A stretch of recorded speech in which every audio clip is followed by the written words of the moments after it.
Good afternoon and welcome to the Honolulu Liquor Commission.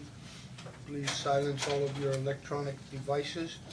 And if you're appearing today, please come forward, introduce yourself and your client's names and spell them for our commission's reporter. And if you're here to appear on any agenda item, please come forward, be sworn in and introduce yourself. With that being said, Commissioners, I see we have some minutes. Yes, Chair. Motion to approve the regular and executive session minutes of the 44th meeting as previously circulated. Second. Moved in second. All those in favor? Aye. I vote aye. The regular and executive session minutes of the 44th meeting are approved. Let's move into the public hearing. Calling agenda item number 1, application number 19-16353 from the Ripple of Smiles LLC. Mr. Goda.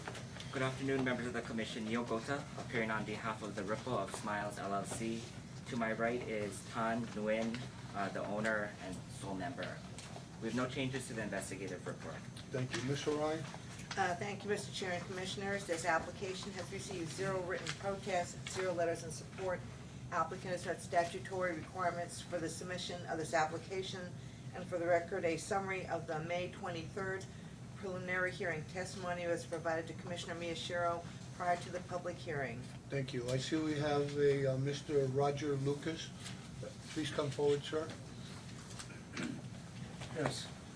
I'm going to swear you in, sir. Yes. Do you swear that the testimony you give at today's hearing will be the truth, whole truth, and nothing but the truth? I do. Thank you. My name is Roger, R-O-G-E-R, Lucas, L-U-K-A-S. Commissioner, Vice Chair, Commissioners, thank you very much for the opportunity to testify. I'm not clear how much time I have. We will allow you 2 minutes. 2 minutes, Is that okay. fair? It is what it is, I guess. Thank you. I understand that the company involved wants to maximize their revenue, and this is fine. But there are 2 major points that I wish that you would consider. One is the noise, and I'll come back to that. But it's not just the music noise, but also traffic noise. Then traffic. It's a very dangerous intersection. So allow me to expand, please, on those 2 points. I've lived in Regency Park condominium for 30 years. It was a quiet place. Now noise is growing intolerable, just from regular traffic, but most especially from growing number of mopeds without mufflers. And these are mostly owned by students who basically can't afford cars, so I sympathize with those students. I don't sympathize with the fact that they have no mufflers. It sounds like buzzsaws. 2 o'clock in the morning, 3 o'clock in the Mr. morning. Lucas, sir. Anyway, Yes. now Can you Yes. relate how Yes. the noise in the Yes. traffic relates to Yes. the applicants? Yes, sir. Thank you. Now we're going to add music noise, and we're going to add more mopeds at night from UH students, because that will be the primary clientele, I believe, if you create a music venue with alcohol. Now the traffic is also getting much worse at this very dangerous intersection. 1 minute remaining. Okay, thank you. The traffic, the mix of pedestrians, bicycles, mopeds, there's limited parking with poor access and visibility to the parking. Many violations of people crossing St. Louis Heights Drive, solid yellow lines from both sides to get into the parking and out of parking. Now add a venue for partying. It's a mix for disaster. This would establish what I believe is called an attractive nuisance, a watering hole for partying students. Respectfully, I beg you to decline this application. Okay, very good. Hold on, Mr. Lucas. Okay. Commissioners, do you have any questions of the testifier? Okay, Mr. I Gold? actually have Yes. one question. How Commissioner close, Mitchell. sorry, how close do you live relative to this proposed location? Okay, the street itself is about 50 feet from my lanai, and it's about another 30 feet from that point to the property in question. What's the address of your property? 3138 Waila Avenue. Thank you.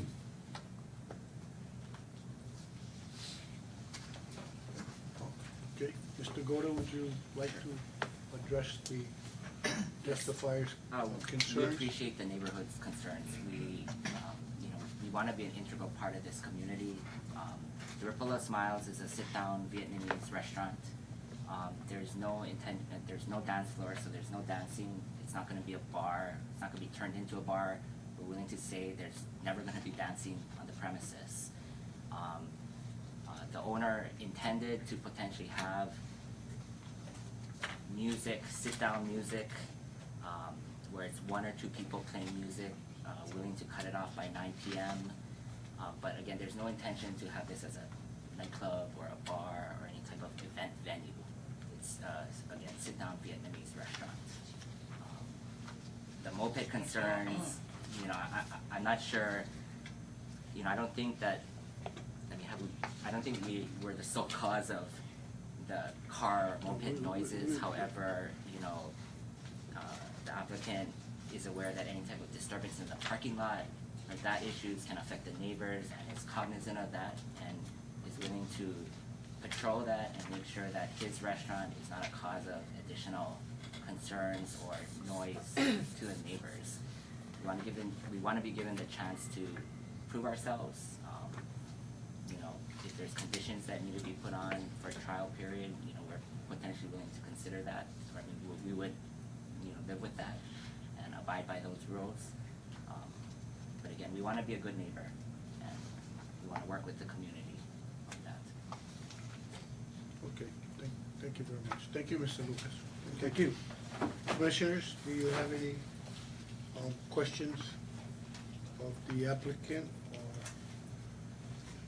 any specific requests? Thank you very much. Is there anyone in the audience that would like to testify for or against? Thank you, Commissioner Miyashiro.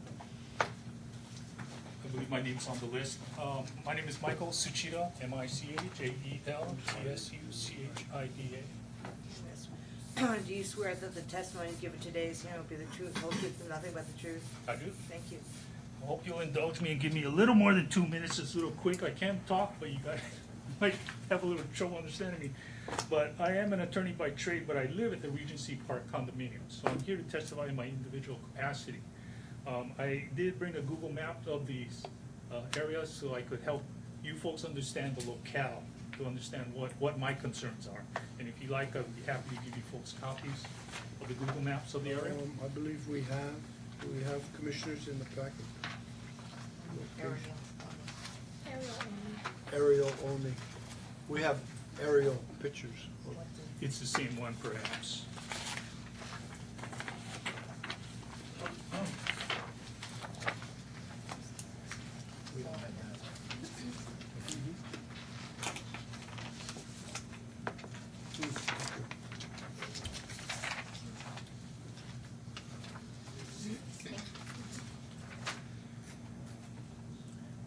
So if you look at the map, this is at the bottom of the page is Waialae Avenue. You see the intersection with St. Louis Drive. At the left corner there is the establishment we're talking about. Now on this map it says Hihi Manu Sushi. That's actually where this establishment that's the subject of this application located. I am in Regency Park Building 2. That is the sort of crooked building on the right side of the building. Now I face Waialae Avenue. I face this establishment. According to the scale on this map, I am about 130 feet from this establishment. At the bottom there where it says Google, that's the public parking lot where people usually park when they go to the establishments in that complex over there on the corner. Now, I don't object to them serving liquor. What I do object to is the music, because the last time that the establishment in that locale had music, and it wasn't rock and roll music, it was pretty low-key 1 minute stuff. remaining. But it was loud. You might as well have had that band in my apartment. I close the windows, I close the doors, I close the drapes, I can still hear the music there. And it wasn't very loud music, but it might as well be in my apartment.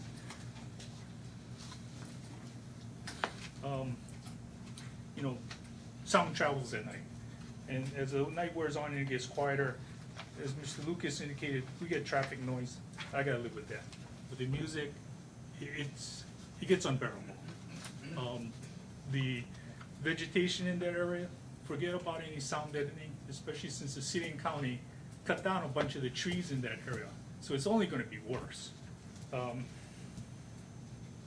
You know, after a long week, I wanna go home, I wanna quiet, relax, enjoy my residence. I can't do that. As long as the music's playing, I can't do that. You grant this application, it's an open ticket. I understand what their intentions are, but Please regardless, summarize. it's an open ticket for them to expand. I don't mind them serving liquor, I just don't care for the music. The crowds that come, they hang out afterwards. You know, liquor establishments, it takes time for people to clear out. The people that last time, they're hanging out on the street, they're hanging out in that parking lot, they're talking. I can hear a normal conversation. And if they start having fun, which, Okay, great, but it thank you gets very loud. much, because this is a new application. This application is not responsible for the previous owners. I understand, They've it, but already- it is an they've example already of what clarified, happens. Counselor, they've already clarified that this is a sit-down restaurant. Yes, but if it continues Thank on you. as later on, it's no longer a restaurant because they're not there eating, they're now just there Thank drinking, you, listening to the Counselor. music. Thank you. I think the 2 minutes is unreasonable. I think the establishment had a long time for this application. I think You're literally- an attorney by law, and you're conducting yourself in this unprofessional manner. Sir, I am just merely stating my. Sir, if you was my in a point. court of law, you'd be in contempt. We're a No, I- voluntary commission, trying to be fair and equal to all people that appear before us. That's what I want. And you're over here telling us what you feel is unfair? You asked Mr. Lucas if we thought that was fair. I thought it applied to me too. Thank you very much, sir. Can we have Miss Lee? My name is Mary Ann Lee? Mary Ann Thank you, Lee. ma'am. Sorry for the interruption. Do you swear that the testimony you give today's hearing will be the truth, whole truth, and nothing but the truth? I do. Thank you. I also live in the condominium. I've experienced a lot of noise coming from that particular complex that you are having the restaurant in. I am not opposed to having the liquor license. I do not like the music. The music, no matter what time of day, filters into the apartment complex. So it's a matter of how your building is. You're on a lanai, it's an open lanai. The music is going to come out. They have the doors, but the music will come out because you have an open door seating. That's what's gonna cause the problem, is the music will come out. I don't have a problem with the liquor. It's the music. As they both said, we want to come home and enjoy a quiet evening at home. And the music prevents that. It totally does. It gets louder at the end of the night, and even if you say it's a quiet the restaurant before that was a quiet sit-down restaurant. It was a Greek restaurant. They didn't have dancing, they didn't have live music. If you're gonna have live music, it will travel because you have an outdoor lanai. And so I oppose the music part of this. Very good. I have a question. Thank you. Sorry, Commissioner, When you say the end of the night, about what time are you talking about? When I come home and want to enjoy it in the night, Right. I get home about 5 o'clock. And I would like to enjoy the night through the night, 9, 10 o'clock at night. Thank you. is there anyone else in the audience that would like to testify? Mr. Godo, would you like to make a? I think I reiterate what I said earlier. Again, we're willing to limit music till end at all music ends at 9 o'clock. We're willing to, again, address any concerns. If it does get too loud, applicant is essentially on site at all times. The restaurant is open, willing to address it. Stay within the decibel regulations, and if we violate that, we'll be back before you folks, subject to additional restrictions or penalties. question. Sure. Mr. Gota, I seem to be confused, but the outside dining area, are you proposing for that to be a licensed area? That That will is be part of included. our license area. And you, I'm sorry, I didn't break down, but you had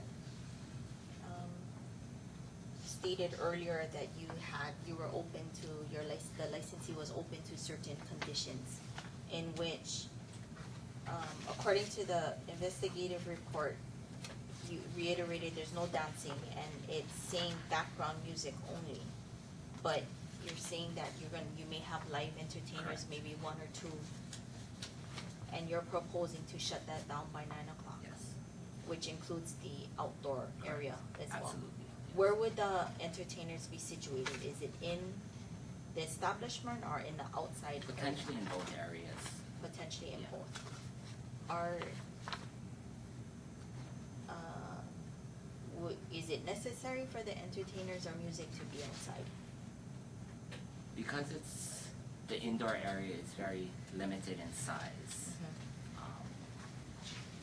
My answer is yes. Applicant has been considering trying to see if it's feasible to enclose that outdoor area to address his concerns. At this time, I can't guarantee that would happen. The planters that are surrounding the outdoor dining area, was that from the previous tenant? Or is that a new? Planters were always there. Yes. Correct. Other thing, we've been operating on a temporary license, no issues that I'm aware of. But those planters, yes, were existing planters. Okay, and you're currently playing outdoor music or background music in the outside as well?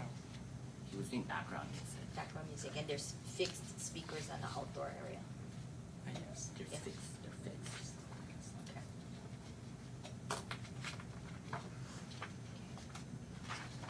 I also have a question. There's a same class of license at approximately 250 feet from the proposed licensed premises. I'm on page 2 of the investigative licensing report. Otoro Hawaii Fusion, where is that located in proximity to your location? It's over here, right? Like over here. It's not in the same complex, No. correct? It's across the street? My understanding is it's over here on the same side of Wailai, but more on Wailai. Okay.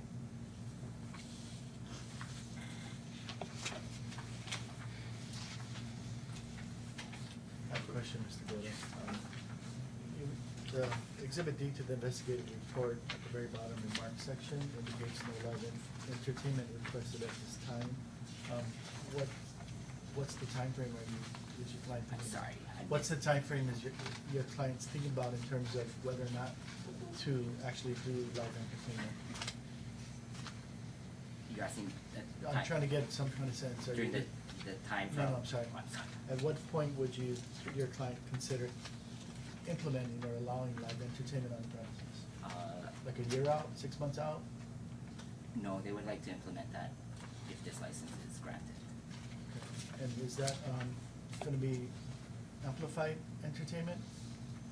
Amplified music? The answer is, it's like someone playing the guitar, someone, dining music, so like if it's, am I explaining it right? So, it's not a band, it's one or two people at the most playing music, potentially connected to a speaker, Amplified music. amplified. Okay. So, Mr. Goto, who has the liquor experience? Applicant has, let me take the class. You have a manager's card? Yes. He has a so he took the class with the commission, and we also intend to have employees trained. And what is his prior experience? I don't see it in the liquor industry. What is your prior? He doesn't. He does not have? Yeah, so we made sure he took the class before he started on the temporary license. Commissioners, do you have any further questions of the applicant or type of action? Motion to convene into executive session. Second. Moved in second, all those in favor? Aye. I vote aye. We are now in executive session. Thank you.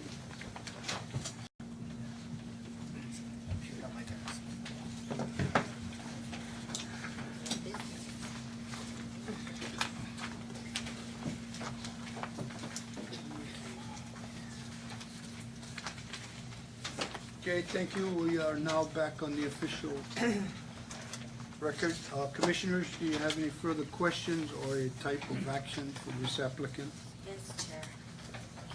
My motion is to approve application number 19-16353 with the following three conditions.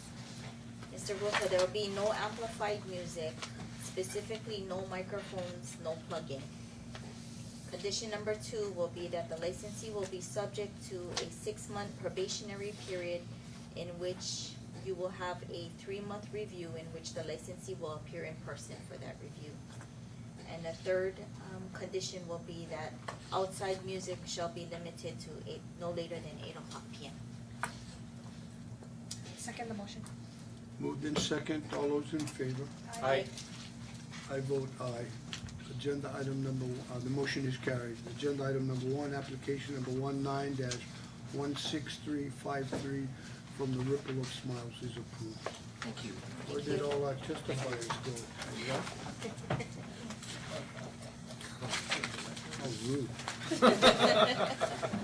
They probably figured they were not gonna get a fair shake and they walked out.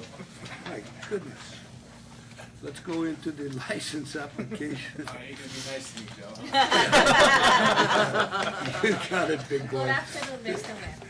Mayor. Let's call agenda item number 2, application number 19-16878 from Bamboo Catering, Inc. David Webb, WEBB, authorized agent, Bamboo Catering. Thank you very much. Commissioners. 50th anniversary. so- Congratulations, sir. Whoever that is. Whoever it is, yeah. Whoever it is. All right, You're motion, getting close to it. motion to approve application number 19-16878. Second. Moved in second, all those in favor? Aye. I vote aye. Agenda item number 2, application number 19-16878 is approved. How's the mopeds up there? Pacheco Park. Calling agenda item number 3, application number 19-16879 from Bamboo Catering, Inc. David Webb, authorized agent, Bamboo Catering. Thank you. Commissioner? Okay, motion to approve application number 19-16879. Second. Moved in second, all those in favor? Aye. I vote aye. Agenda item number 3, application number 19-16879 is approved. Calling agenda item number 4, application number 19-16881 from Bamboo Catering, Inc. David Webb, authorized agent, Bamboo Catering. Commissioners? Yep. Motion to approve application number 19-16881. Second. Moved in second, all those in favor? Aye. I vote aye. Agenda item number 4, application number 19-16881 is approved. For Thank you very Filipino much. Festival at the Philcom Center. That's right. Come see us. Okay, let's. We'll see you all next month. Thank you very much. Thank you very much. Calling agenda item number 5, application number 19-16940 from Volume Services, Inc., DVA Center Clean. Mr. Burke. Good afternoon, Chair and Commissioners. Thomas Berger appearing for the applicant. And with me to my right is Ryan Diaz, D-I-A-S, the security manager for Centerplate. And behind me is Raymond Ho Jr., the promoter for the event. I did want to point out 2 changes to the investigative report. One, we had an attendance, expected event attendance of 2,000. The event's been really well received, and the promoter's expecting it to be more than 2,000 people at the event. Another change was that The security report mentioned that the gates would open at 5:30 PM. In fact, the doors would be opening at 4:30 PM, and they would be closing by 11 o'clock PM. And then I did want to highlight some of the security protocols that the applicant was going to be putting into place to prevent, underage drinking and to enforce the liquor laws effectively. Thank you.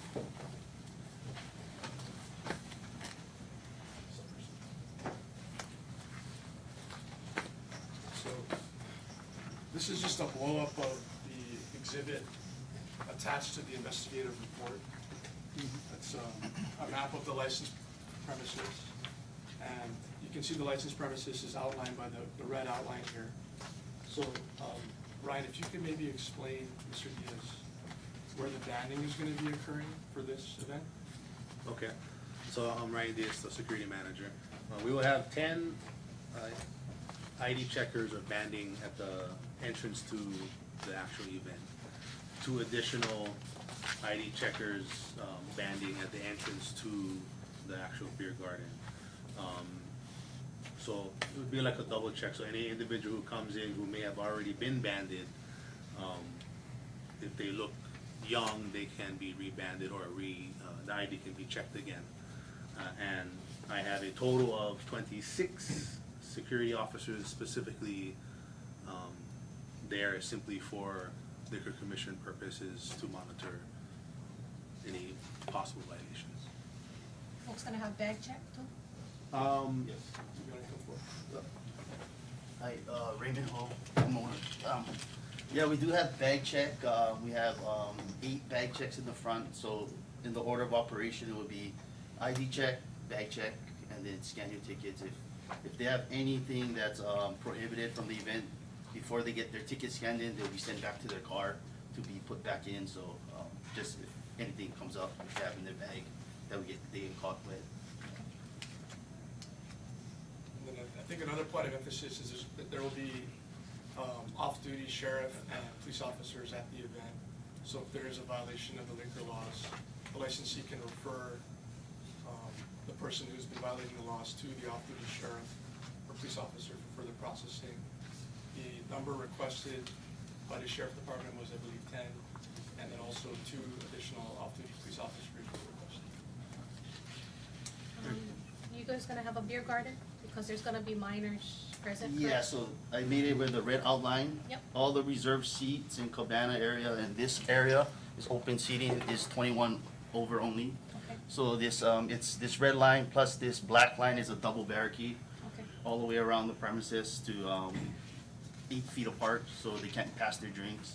So the only family area, we created a reserved seat family area for people who wanna sit in actual chairs, and then the rest would be a GA type of standing area.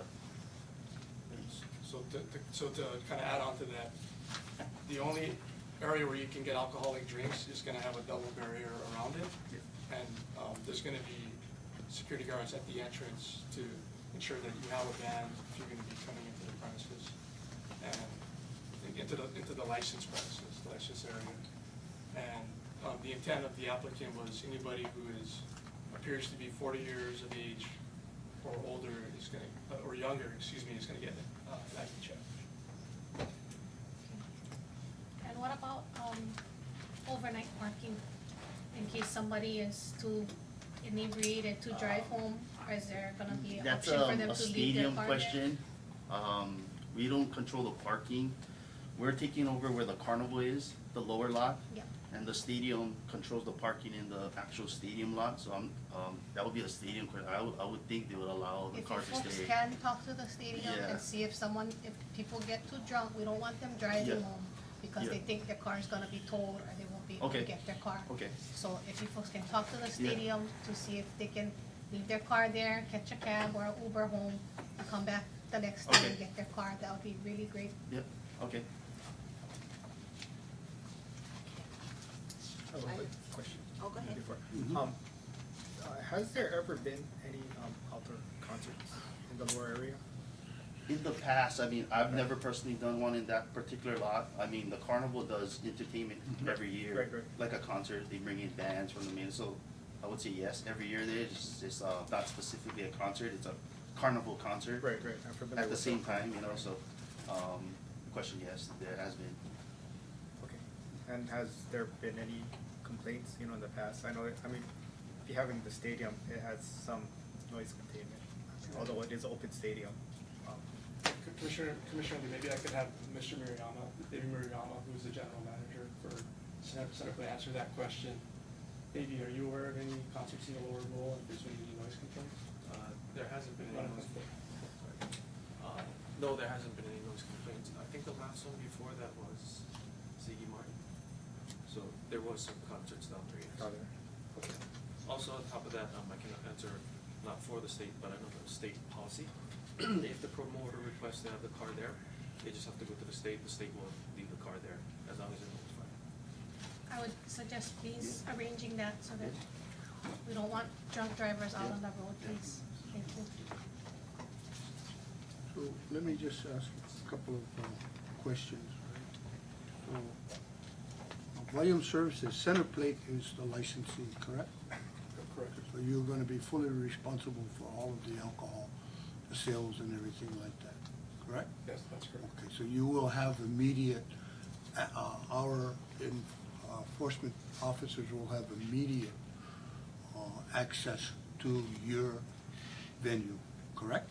That's correct, and I've talked to the applicant about that. I made sure it's clear that they'll have immediate access. They'll have immediate access, okay. So, Mr. Ho, your position or partnership in this venue is for the entertainment only? Yes, it's part of the culture of entertainment is, alcohol. Right. Okay. Just wanted to make perfectly clear on those couple of issues. Vice Chair Gannabon? I have a couple of questions, sorry. Mr. Berger, thank you for disclosing that your anticipated audience is about 3,000. Just to clarify, is that 3,000 per day or for total for both days? Actually, perhaps Mr. Hope could kind of clarify what the attendance will be. Yeah, according to fire department, they're giving us a capacity of roughly 7,000 to 8,000 with the per square feet and everything. So we got approval from them on the how much people can fit in each area. So it came out about 7,000 or so. And what I'm trying to find out is the investigative report on page 3 has details of the event, and it starts by saying. Yeah, I noted that. I just seen it when I got in, and I told them that that was wrong. No, I'm not asking about capacity. What's your anticipated audience? About there, 6,000 to 7,000. Is that per day? Oh yeah, per night. Per night. Yes, correct. There's about 1,500 seats, and the rest is GA standing. Okay. Has the, it sounds to me that the security plan has not changed in light of the fact that it seems like there could be more than 3 times the amount of patrons set forth in the investigative report. I think I can speak on their behalf. When we did the security plan, we set it for if it was at 7,000. That was already planned for the Yeah, tax. exactly. Okay, The thank you. maximum And- capacity. Thank you, that's helpful. And then, just one clarification, Mr. Berger, you mentioned 2 HPD off-duty and 10 sheriffs. Are they gonna be in uniform?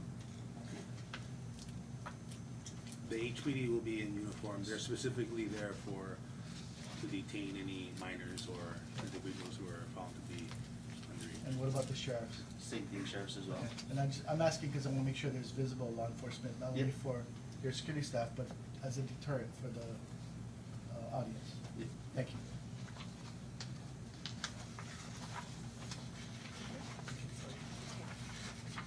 So, I wanna clearly state that Mr. Ho has, had successful events with us, and he has proven to this commission that he hasn't had incidents in his promotional career with us that we've seen. He has been able to exercise that as a promoter without a license. So the clear responsibility, as Chair has stated, is completely on Centerplate. There's several concerns that I have, and it's very detailed about what I'm gonna carry you guys through is the lower lot has not been a licensed premises under Centerplate, correct?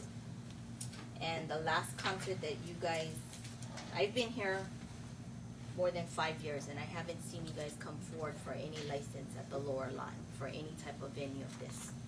So my question is the experience level that you guys have to contain that type of crowd on the lower lot, considering the challenges that we have down there.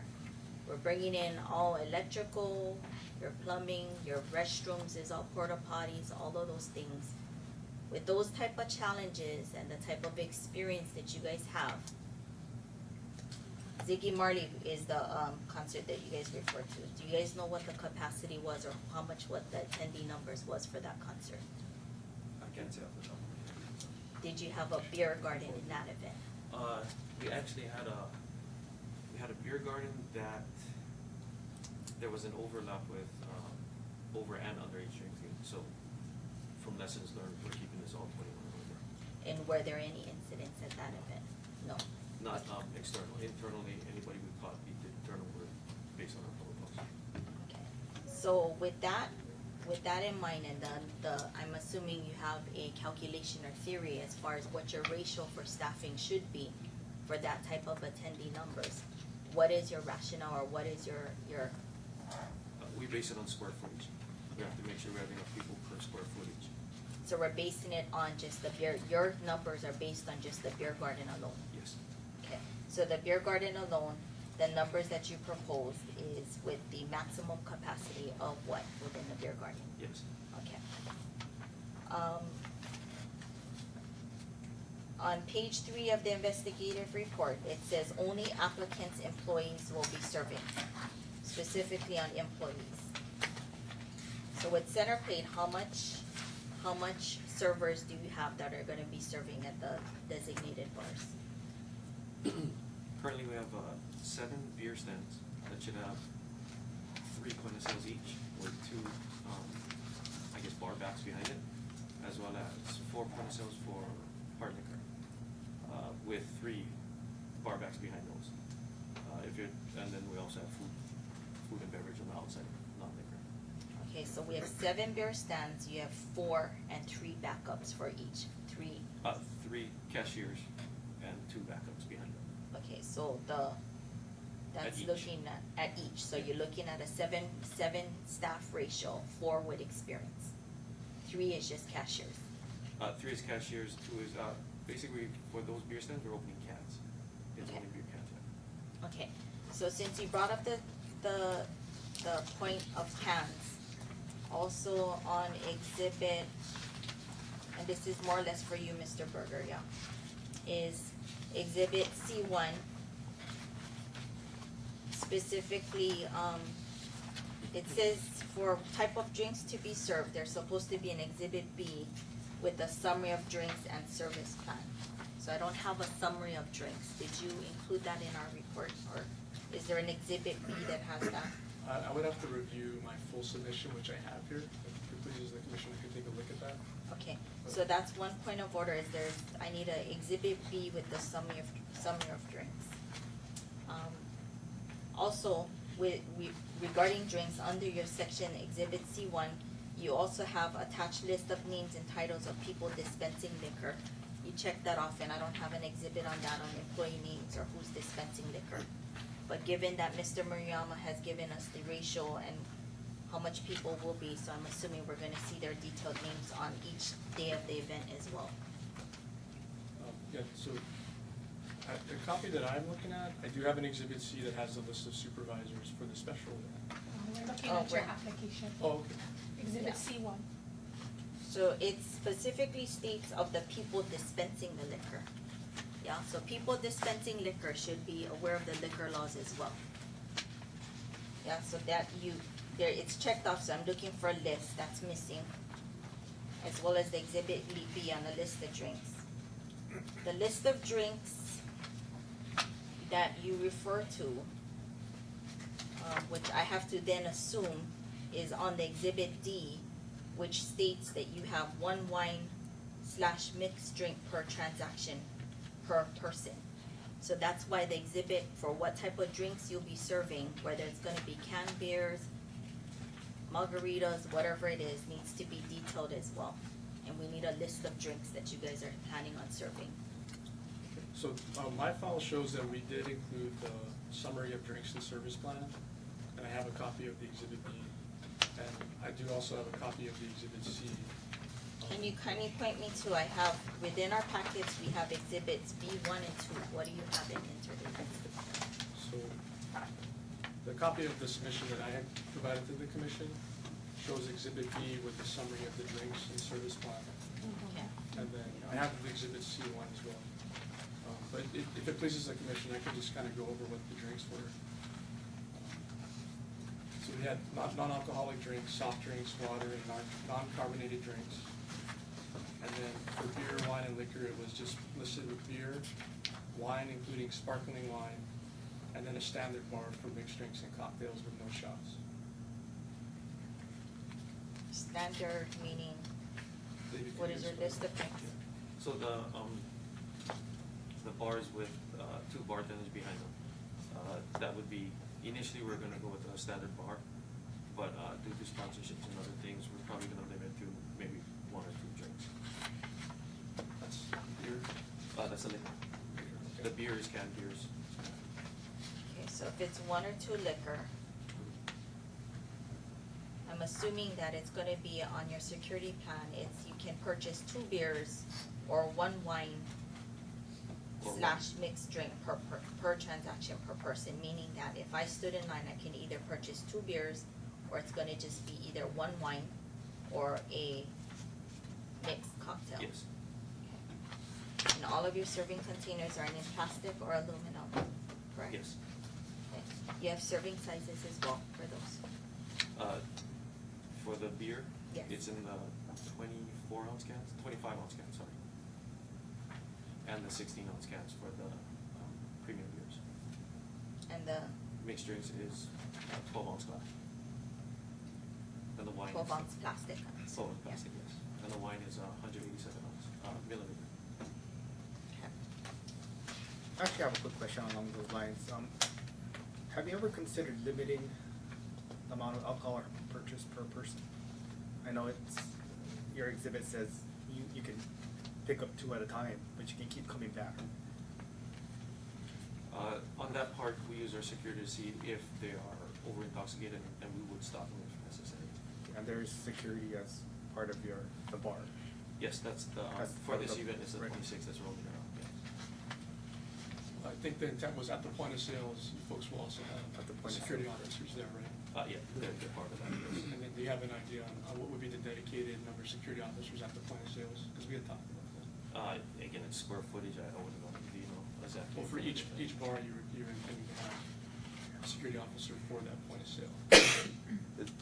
They'll be in the general vicinity of where the point of sale is. But what would stop somebody from selling? The The cashiers, all the cashiers and individuals who are serving alcohol should have been trained in our TIPS program, which is our alcohol awareness program. So they are able to identify any over intoxication or anything of that nature. So everybody is trained on that part of the sale.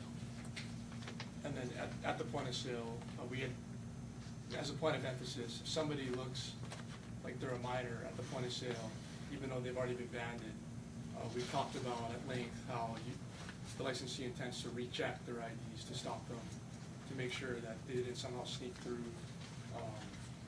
from however way, at this actual point of sale, they would recheck the IDs. Do you wanna maybe talk about that? So, the list that you have with the supervisors, we're all gonna be on premise, and obviously we're gonna be nearby there. We're not all gonna be there at the same time, because we do have food and beverage sales, but we will be rotating throughout there. So if any of the groups, the employees there need help, we'd be the first line of defense, and we're all the card holders similar to the training. Are you folks allowing tip jars at the bars? Our policy is you can accept tips, but it can't be displayed. What does that mean? So there will be tip jars, but it won't be on the top of the table. So if somebody gave a tip jar, they would just put it on the side. So it won't be soliciting. Okay. So Mr. Ho, I know that your other events with the VIP Cabana service, you always had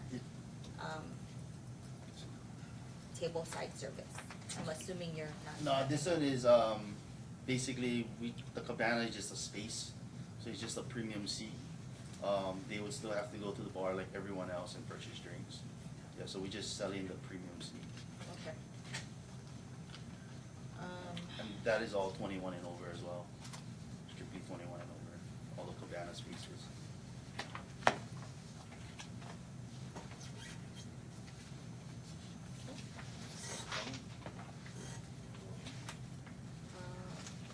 Motion to convene into executive session. Second. Moved in second, all those in favor? Aye. I vote aye, we are now in executive session.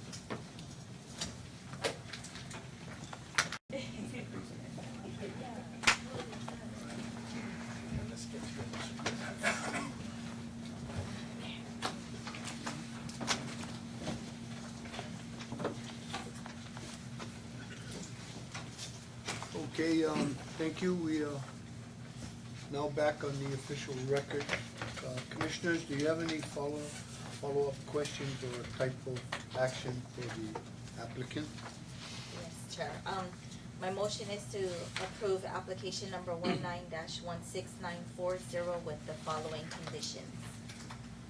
Okay, Mr. Berger, number one, liquor service is restricted to the hours of 4:30 to 11 p.m. Restriction number two is that the licensee is to furnish a post-event report no later than 30 days of the event to include the following. One is count of all bans issued to 21 and over. Number two, gross liquor sales. And number three, incident report for both days from security or any type of incidents that happen at the event. And licensee only is required to appear on behalf of, for the restrictions. I second the motion. Then moved in second, all those in favor? Aye. I vote aye. Agenda item number 5, application number 19-16940 is approved with the conditions stated in Vice Chair Gannabon's motion. Thank you. Thank you, Good luck. gentlemen, good luck. Let's call agenda item number 6, transfer application number 19-16010 from King Restaurant and Bar LLC. Mr. Lee. Hello, Mr. Chairman, Commissioners. James Lee representing King Restaurant.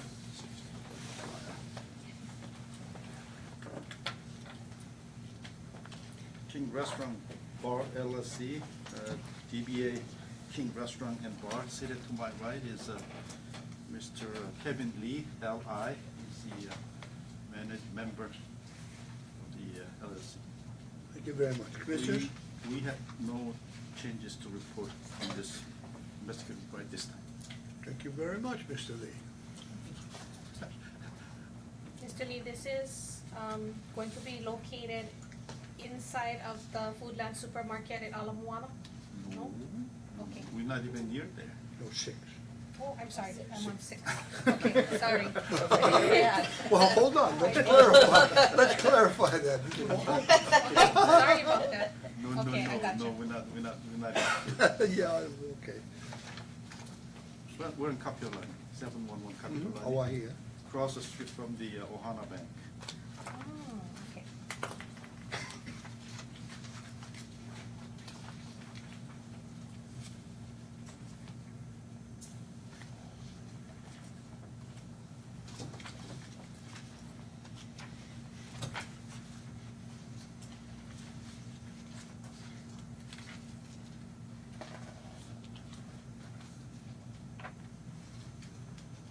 Very heavy on Chinese food and some drinks. No nightclub. It's not a cocktail lounge.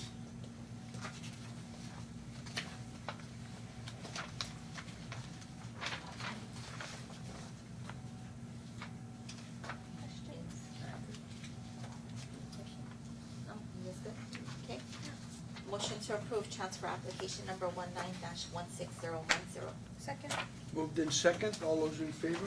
Aye. I vote aye. Agenda item number 6, transfer application number 19-16010 is approved. Thank you very Thank you. much. Calling agenda item number 7, application number 19-16159 from Pacific Suites LLC. This is the one in the Now I got it. Good afternoon, I'm Roger Wall, R-O-G-E-R, W-A-L-L, company representative for Pacific Suites LLC, the applicant. Thank you very much. Commissioners? Okay. Motion to approve application number 19-16159. Second. Moved in second, all those in favor? Aye. I vote aye. Agenda item number 7, application number 19-16159 is approved. Great, thank you very much. Thank you. Thank you for waiting, sir. Calling agenda item number 8, request number 20-20030 from James Lee Esquire on behalf of Crave LLC. Mr. Lee. Good afternoon again. James Lee representing the Crave LLC, DBA Home Bar. We are requesting two things. One, the termination of the license by the previous owner who was evicted because did not pay the rent, and that the person tried to apply for safekeeping of the license. So we would like to ask the commission to terminate that because the previous owner does not have a standing to ask for safekeeping of the license. Okay. Is there a representative from the landlord here? Or do you represent the landlord? Okay, so I need to have some legal opinion on Mr. Lee, on the validation of Mr. Lee's representation. Okay, for the commission's information, with respect to dispensary general license E1494, the license is currently with the commission. They have submitted renewal documents for this license. However, they are lacking an item within which to complete the license renewal. By rule, the licensee, if they timely submit renewal documents, has until the end of this month, July 31st, within which to complete that process. Therefore, in situations like this, when a licensee has lost the lease essentially, they would have the ability to come before the commission and ask for dispensation in order to not terminate the license so that it can apply for a change of location. Therefore, I would say that the administration's recommendation is that you not take action in terms of termination at this time. It would not prevent the fact that this license is somewhat in limbo should the commission grant the second item from a new applicant to going into that space. They do so at their own risk, however, because there is actually a license that is not yet effected that covers that same premises. Okay, thank you. So my question would be, if the commission was to continue this for 1 week, Mr. Lee, would you be able to fulfill the requirements to renew the license? I don't believe, he doesn't represent the licensee. I think I heard you say that the licensee has up until July 31. Yes, So within then which to complete the Okay. renewal process, at which time it would be considered not renewed. I thought it was June 30th, no? You have to submit your renewal information, your renewal documents and the fee by June 30th, but you have until July 31 within which to effect the license. Typically, licensees that need that additional month are doing so because they lack an item such as a tax clearance. That's the most common reason. But since the license is issued to the place, and the previous tenant, he no longer has a lease, as you said. Well, what you have provided us, I believe, is a copy of your client's lease. We don't Correct. have information from the landlord. What's that?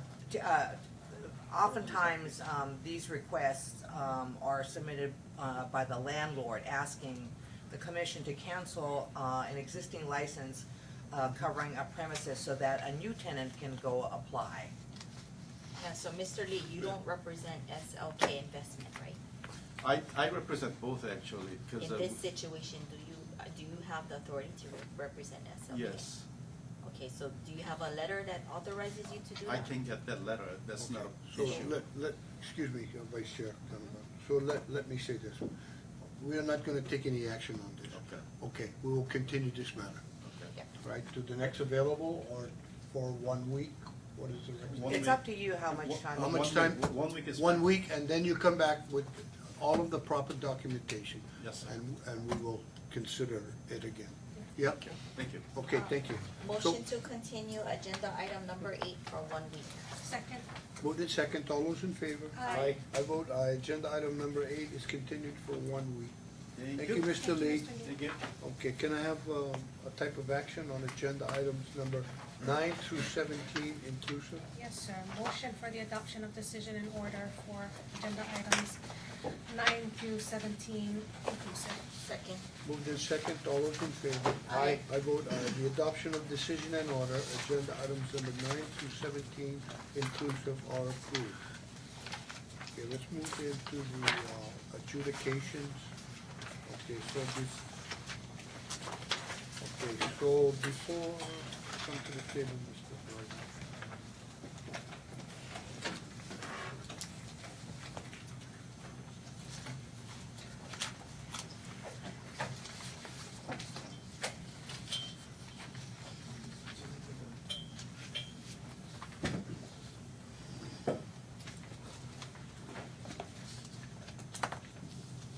Okay, so this is going to be, I'm going to be calling agenda items number 18 through 31 and today's agenda. And concerning, they all involve violations by licensee Centerplane. I see the parties are here, right? Okay. So at the last hearing, the parties indicated that they would work together to streamline the process of adjudicating 16 matters. Have you done so? Can I have, for the record, can I have a verbal reply? Okay, I'll go ahead and make my appearance for the record. Joy Neely, Deputy Corporation Counsel, on the record for the prosecution for today's adjudication matters. And good evening, Chair and Commissioners. Thomas Berger, appearing for the licensee. And with me this evening is Ryan Diaz, D-I-A-S, the security manager, and Davey Murayama, the general manager for the licensee. Okay, so for the record, the parties have provided the commission with a document indicating the proposed consolidation groupings for 16 center plate charges. Is that not correct? Would you verify, both of you? That's correct. Liquor Commission Administration and licensee have agreed, in response to Commissioner's request that we streamline and simplify these charges to group them into those 4 Okay, so it appears to us that the parties have agreed to group the various charges according to the events in order to promote the efficient processing of these matters. So I will call the agenda items by group number, right? So this will be group number 1. It will be agenda item number 18, 19, 20, and 21.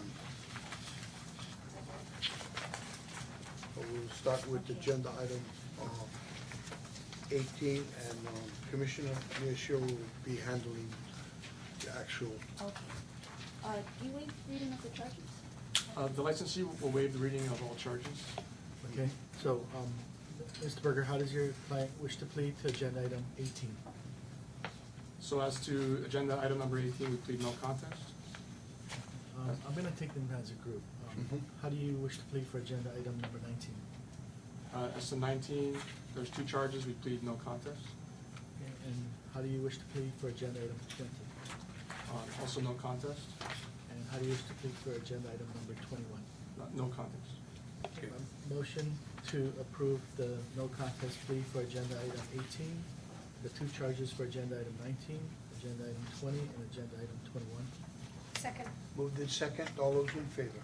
Aye. I vote aye. Agenda item number 18, agenda item number 19, both charges. Agenda item number 20, 1 charge, and agenda item 21 are approved.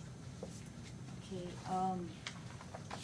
I recommend a fine of $1,000 for each of these 5 charges, for a total of $5,000. Can I have a type of action on those 5? You're not gonna give the licensee. Pardon? Before you take action on the penalty, there will be no explanation given? We have some explanation, Chair. Okay, fine. So, and for this grouping is the UH football violations. It begins in September of 2018. Beginning in September 2018, after the first set of violations, the licensee took steps to improve its enforcement of the liquor laws. Specifically, it began to implement, it began to track its efforts at the stadium to enforce the liquor laws. And when we get to the second group, I'm going to go into that in greater detail. But as to these these violations, which are for the UH football game,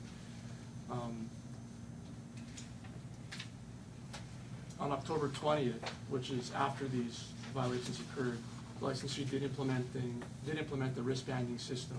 So these violations in group number 1 occurred before the wristband policy was in effect. So after the initial violations, the licensee did take steps to track its enforcement efforts more. And after the second batch of violations, on October 6th, they implemented a wristbanding policy where anybody who appears under the age of 40 has to show an ID, and everybody who wants to purchase alcohol has to have a wristband. Okay, very good.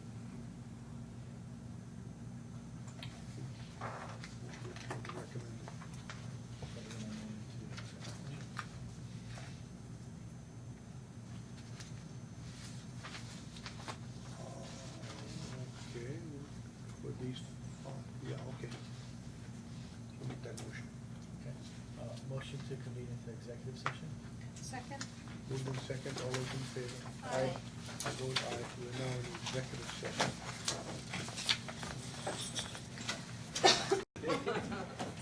That you know mosquitoes don't lick. They don't like you. They bit me already, I don't know if they don't. I know. We can have tanto mosquito, pero es little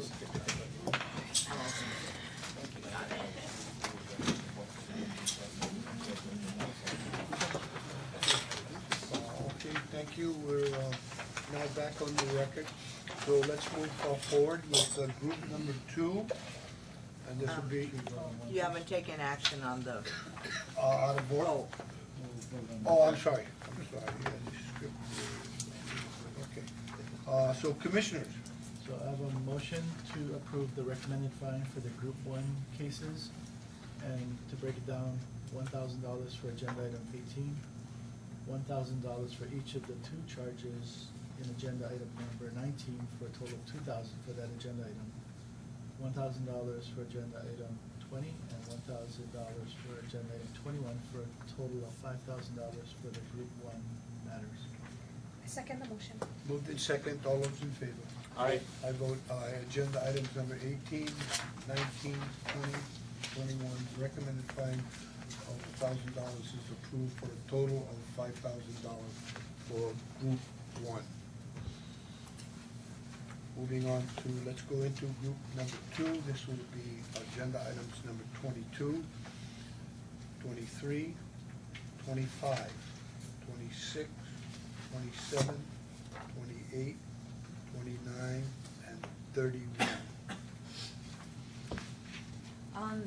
Just to be clear, we're only grouping the first part, or the first charge, is it the first? The drinking charge of item 22 in this group. The consumption charge only, Exactly. correct? Okay, do you waive reading of the charges? The licensee waives reading of the charge. And as to all items, they're going to be entering no contest pleas. Thank you. Motion to accept the plea for agenda items 22 for the consumption charge only, 23, 25, 26, 27, 28, 29, and 31. Second? Moved in second, all those in favor? Aye. I vote aye. Agenda items number 22, 23, 25, 26, 27, 28, 29, and 31. The no contest plea is accepted. I recommend a fine of $1,000 for each of these 8 charges, for a total of $8,000, with half of the fine suspended for a period of 1 year if no similar violation meaning a violation of HRS section 28178B1A occurs under any license operated by Volume Services Incorporated doing business as Centerplate. Okay, so clarify for the record, that is, you're requesting a reduction from 1,000 to 500 on all of the agenda items? Yeah, that's one way Is of that- looking at it. I was thinking of it as suspending 4,000 out of the $8,000 penalty. Okay, the math is still the same. Yeah, correct? I mean, the math is same, if I could just, I'm just gonna repeat for the record. Yes, And what please. she is That's what I doing wanna is, get the she's record making a straight. recommendation of $1,000 per charge that has been, mentioned. However, collection of one half of that amount for Mhm. each matter, $500, will be suspended for a period, provided, collection will be suspended, provided, that no similar violation of HRS 28178B1A is committed within 1 year by any, under any license operated by Volume Services Inc., DBA Centerplate. If a violation of 28178B1A is committed by any, under any license operated by Volume Services Inc., DBA Centerplate within that 1 year, that additional, that's $500 suspended amount will be subject to collection at that time. Very good. We have that for the record?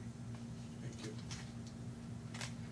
Mr. Berger, any explanation for any or all of these agenda items? So we do have some explanation that we'd like to give the commission. This will be a little bit longer than the last explanation that we had. So what I submitted to the commission is a copy of our licensee's Centerplate alcohol compliance security plan for Aloha Stadium. It includes 5 exhibits. So I've submitted it to the deputy administrator during the recess, and I'd like to share that with the commissioners. I've also submitted a 1-page piece of paper which is marked Exhibit C. You can disregard the Exhibit C numbering, but it is an event overview for all these concerts that were held at Aloha Stadium. Over 200,000 people attended. This includes special events such as the monster truck event. And we will refer to these 2 exhibits as we present an explanation to the commission. I think we have all the exhibits in front of us, so please proceed. Okay, so on October 20th, 2018, Centerplate implemented a wristbanding system which requires customers 21 years and older to wear a wristband to purchase, possess, or consume alcohol at Aloha Stadium. Any customer who appears over 40 years old will be ID checked before the wristband is provided. So, as mentioned, Centerplate began to track its enforcement efforts at the stadium to enforce the liquor laws. And they have statistics that they've accumulated over these events that demonstrate the enforcement efforts that they've done to enforce the liquor laws. With respect to these groupings, Group 2, there was a breakdown in the security measures that Centerplate had implemented, and that is as to the violations 19-004 and 19-006. For these 2 violations, the wristbanding policy failed because the 2 minors were wristbanded.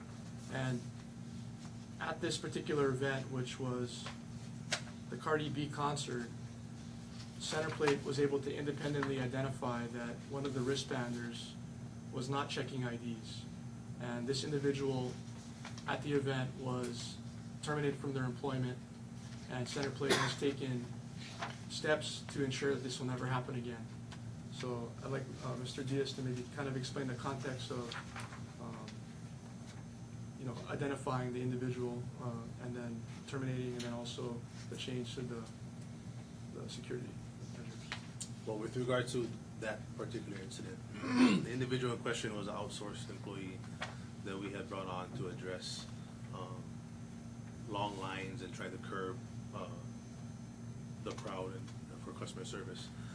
So he was an outsourced employee with, I believe it was It's just an outsourced. outsourced employee.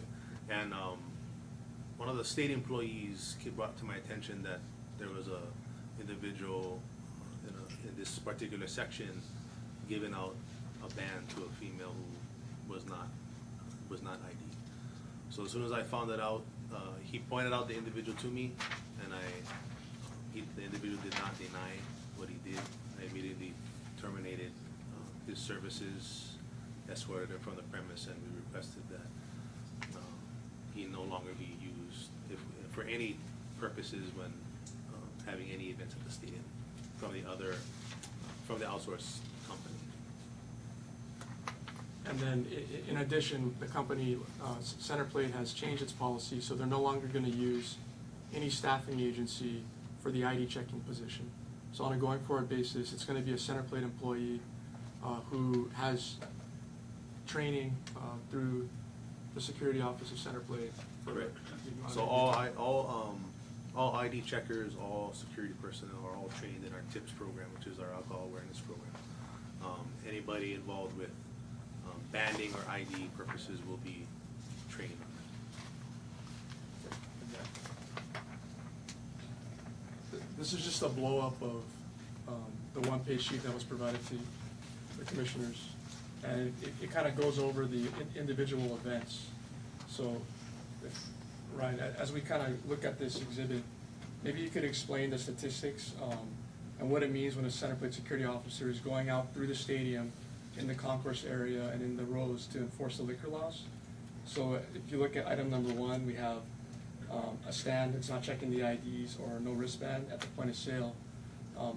My understanding is that for this particular situation, Centerplate security officers are actually observing the points of sale, and if at the point of sale an alcohol beverage is sold to somebody without a wristband, they'll come in and stop the transaction before it's completed, or immediately after, and they will check the individual's ID and wristband. Could you talk about that? Okay, so we have security vault runners who are paired up with vault personnel to address change or whatnot, cash transactions. They are also responsible for informing each stand of our liquor rules and regulations. So I know in one of the exhibits, there's referred to it as our TIPS. I believe it's Exhibit 2. So Exhibit 2 to the alcohol compliance security plan. Right, so our TIPS alcohol compliance, all of my security officers have that card on them. So they go to each point of sale and they will, if they don't have it, they all should have it by memory. But if they don't have it, it's there for them to read. And each cashier, each individual employee working at each stand is notified of that. Those same security personnel are also monitoring each stand throughout the night to ensure that they are selling to individuals who are banded. If they are not banded, then we address it at the point of sale. We ID, we ban. We also inform the cashiers that failure to comply will result in an immediate stand shutdown. So we would shut down that stand. Those the stands are operated by nonprofits, so they're there for. But if they cannot comply with the rules and regulations, they will shut them down. Okay, so let's move on to the underage drinking and no ID and drinking statistics.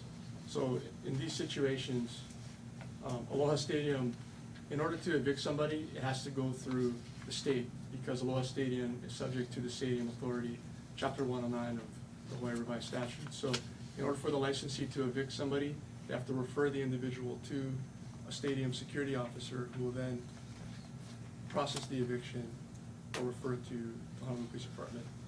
Could you confirm if that statement is accurate and maybe kind of expand a little bit? Correct. So we are subcontracted to serve the alcohol. So, and any, whether it's underage drinking or no ID and drinking, etc. For any instance we're going to evict somebody, we want to get the state involved as well as HPD. We inform them of what the violation was and why this individual can no longer be on premise, and then we will transfer custody to the state and allow them to evict the individual on what we have found. With regards to underage drinking and no ID and checking, so underage drinking obviously would be somebody who was underage and found to be drinking. No ID and drinking would be somebody who we cannot prove whether or not they are over, we cannot prove whether they're under 21 or not, they just don't have an ID. Regardless of what the situation, we would still implement the same procedure, notify the state, request HPD presence, and go through the same process as far as evicting. But the state will ultimately have the final say on eviction as it's their venue. And then the other line item I wanted to emphasize was the bottom one, which is green. Center Plate will have security officers roving through the concourse, and anybody with a drink who's not wristbanded, they'll ask for the ID. Is that accurate? Correct, so that would refer to any violation or something that doesn't fall within the other parameters. So if they're walking around, they're drinking and they don't have a band on, we will ID them. If they appear over the age of 40, we'll issue a ban. So we'll make sure that everybody drinking, regardless of whether or not you're over the age of 40, you still need to be banded. So those numbers are high, and it reflects a lot of those miscellaneous things that wouldn't necessarily result in an eviction, but showing a good faith effort in making sure that everybody is banded who is drinking. Just from a chronology standpoint, the statistics and the wristbanding went into effect after the first violations. And I've been communicating with the licensee that leading into the UH football season, that there needs to be more enforcement in the student section, particularly. And also to kind of create another roving team that can go into other sections of the stadium to identify the passing of the drink situation is the hardest one, right? So maybe if Mr. Murayama could quickly explain what you intend to do for the UH football season coming up. So currently you have our current security plan. So these things are things that we're looking at doing for the future. So in the current plan, we have an eye in the sky, which is in the football press box. They're looking across the whole stadium, looking for people drinking. It is difficult from that vantage point. So we're working with stadium security to get one of our guys on the field, from the field looking up, where we can see people's faces and also drinking. Right now, we kind of see the back of people's heads. So we're trying to get somebody in the student section on the field looking up, so we can see violations. And we're also putting a person in that area to respond from the person on the field. So we'll have a rover being told, can you go to this section, and they'll go check it out and all that. That is on top of our current security, so this is extra personnel. We are also looking at possibly imposing stricter penalties for violators. That is something else that we are also looking at. So for, as to that last comment, Center Plate is working to kind of review the NFL best practices code of conduct, and has to work with the stadium authority about implementing some sort of enhanced penalty procedure where if a customer is found violating the liquor laws, that instead of being banned from that one event, they might be banned from future events unless they pay a fine or go through some sort of education program. We also would be happy to respond to any questions you folks have. Commissioners, do you have any questions? I have some questions on the chart. Mr. Berg, if you can walk me through it. So you started with first column, and I think it was Stan not checking ID, and there's a number 12. What does the 12 represent? So the 12 represents the number of incidents where, initially when I created this spreadsheet, we had not implemented wristbands at that point, so it was just the stands were checking IDs. Yeah, and then when we now it reflects any stand not checking IDs. So the 12 would represent the number of incidents that night where we observed a stand worker serving alcohol to somebody who did not have a band. And if I understood you correctly, in each of those instances, you shut down that stand? Not after the first incident. So if the particular stand has one violation, my guys are instructed to on the third explanation they're terminated. So they have two chances. The third one they're shut down. Now, keep in mind there are numerous stands. So 12 is for the whole stadium. And 12 is only what your staff caught in terms of infraction. It doesn't represent what was actually occurring, right? Correct. And then explain again, what's the bottom, what I think was described as a green row, like there's number 113? Right, so This is a catch-all, where someone's not wearing a those wristband? would, oh, sorry. Those would be any miscellaneous violation that wouldn't necessarily result in an eviction. Somebody walking around with no band on and drinking because they can serve two, so they're serving 2 beers, maybe they gave one to their wife and she isn't wristbanded. So anybody that we observe with no band, we'll actively make sure that they are banded, whether or not they are well over 40 or not. So, I'm sorry, of this 113, can we tell from this number on its face what was a liquor violation versus an example you just gave us where? All of some these did would be, A violation? no, not a violation, just something that wouldn't result in an eviction. Like, for example, if they had no band on and they were under the age of 21, it would fall in a different category. So all of these are strictly not, I wouldn't say necessarily a violation, but just an effort on our part to make sure that everybody drinking is banded. So it's the effort to enforce the wristbanding policy. So it would be a violation of your Of house. our policy, correct. Right, correct. Thank you. I have a question. Yes, Vice Chair Gannabon. Mr. Diaz? Yes. You referred to the stands being operated by a nonprofit. Yeah. What specifically are you talking about? Different nonprofit groups are given the opportunity to raise money for their organization. Are they serving alcohol? Yes. They are. And what type of training do these people have? They go through the TIPS training as well. And these are nonprofits as in volunteers. Yeah. So different various nonprofit organizations have the opportunity to come to the stadium to raise money, and they are serving alcohol. In this situation, are you able to tell us on the violations that happened on the service that you looked at the 12, specifically the 12 events? Regarding the Bruno Mars, was it nonprofit stands that were the ones that were in violation of this? Well, if I can maybe just chime in real fast before he answers. So the actual statistics they keep are by section, and it's a number of pages. So this is just a summary of all that, but they keep track by each individual section of the stadium. So I don't know if having that would help him answer the question, if you know the answer. Well, here's my situation now, is that there's underlying things that came up just today in your own admission. That is, it has been my impression because you don't have those volunteer numbers at the top. So when you're looking at your center plate security numbers that are at the top, as well as state HPD, we're looking at all the staffing that's involved in this. It does not include volunteer groups or stands as well, correct?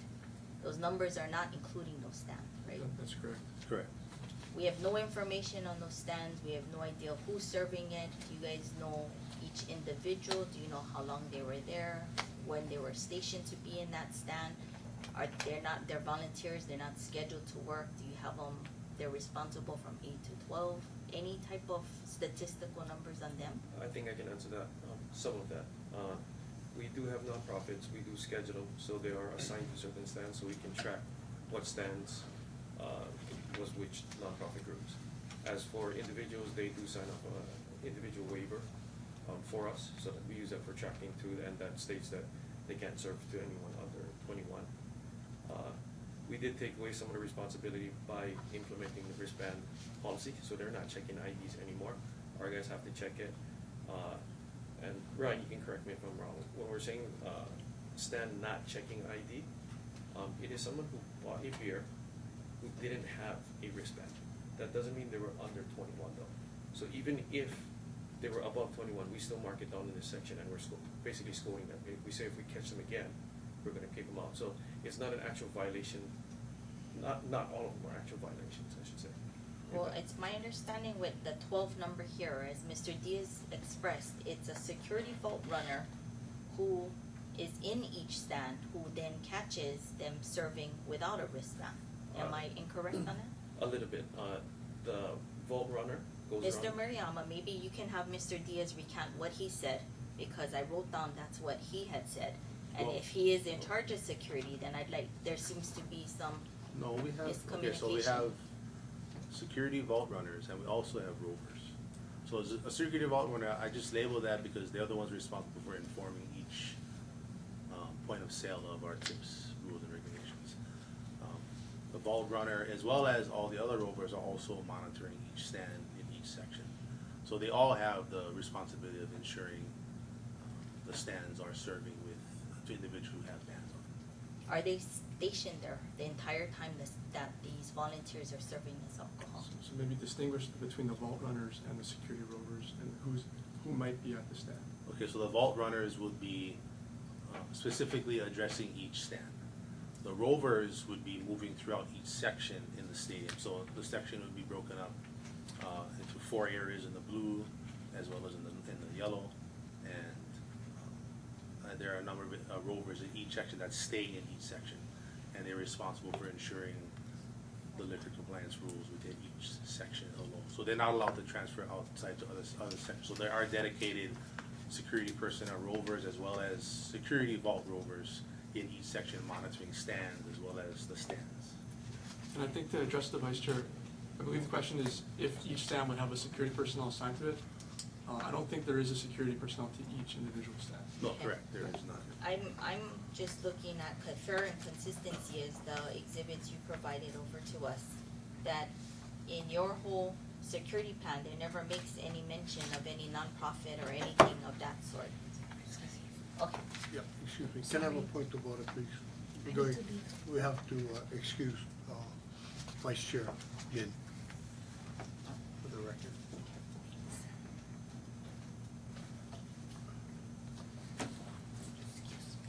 Okay, thank you. Yeah. And that's something that. Mr. Burns, Oh, sorry. can you wait till Vice Chair is excused?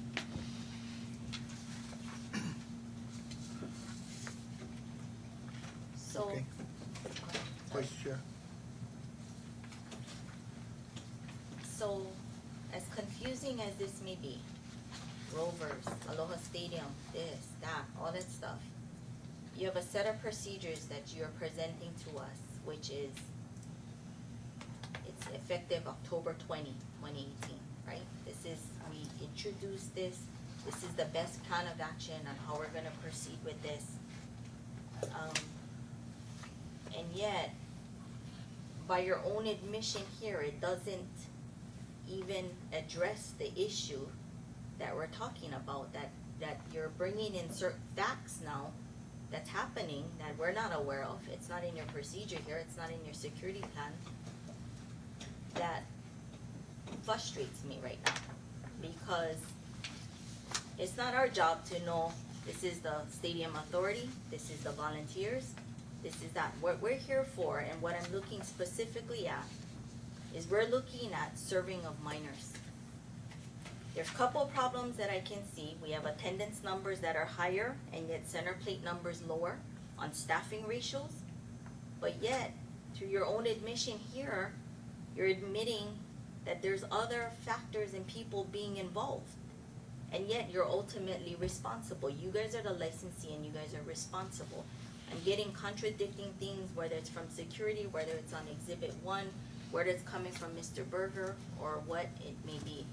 I don't wanna go ring around it and get different explanations, cause on your exhibits, we agreed to read, this is what it covers.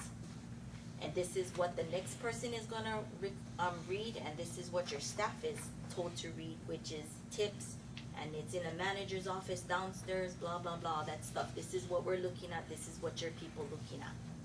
So, I'm gonna take that into consideration, and I don't wanna go through the maze and complicate the situation, but I'm aware now.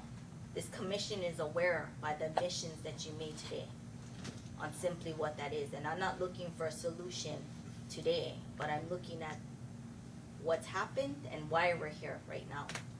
And your burden of proof right now is trying to convince this commission that you've taken all these steps. So I'm gonna take that into consideration. I'm gonna review these exhibits concurrent with what has been said and what's been done on paper. And that's where I'll leave it at, basically at that.